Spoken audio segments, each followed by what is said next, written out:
Assalamualaikum warahmatullahi wabarakatuh. Saya Nurul Taliswara dengan NPM 0321230003. Saya akan memaparkan mengenai motivasi belajar pembelajar BIPA dan kendala yang dihadapi oleh pembelajar BIPA. Bahasa Indonesia sebagai bahasa resmi Republik Indonesia telah menarik minat dunia internasional dalam dekade terakhir. Bahasa Indonesia bagi penutur asing atau BIPA adalah pembelajaran bahasa Indonesia kepada orang asing yang ingin belajar bahasa Indonesia. Program BIPA telah menjadi salah satu upaya strategis dalam menyebarluaskan bahasa Indonesia dan juga sebagai alat komunikasi dan pengenalan budaya Indonesia ke kancah internasional. Motivasi dalam mempelajari bahasa Indonesia bagi orang asing. Yang pertama, motivasi akademik. Motivasi akademik menjadi salah satu alasan utama penutur asing mempelajari bahasa Indonesia. Pelajar asing tertarik mempelajari bahasa Indonesia untuk mengikuti program pertukaran pelajar ke Indonesia, mendalami kajian tentang masyarakat, politik, atau budaya di Indonesia.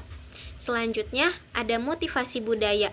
Indonesia dikenal akan kekayaan budaya dan tradisinya. Penutur asing yang tertarik pada seni, musik, tari, kuliner, hingga adat istiadat, belajar bahasa Indonesia sebagai jembatan untuk memahami budaya secara lebih mendalam.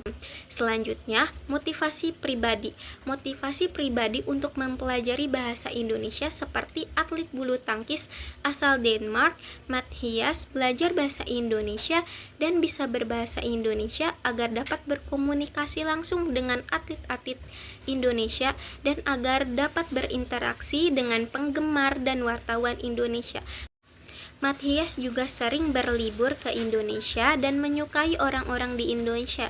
Matthias belajar bahasa Indonesia dengan mengikuti kelas yang dimulai oleh Timnas Indonesia. Ia juga belajar melalui media sosial seperti YouTube dan Instagram.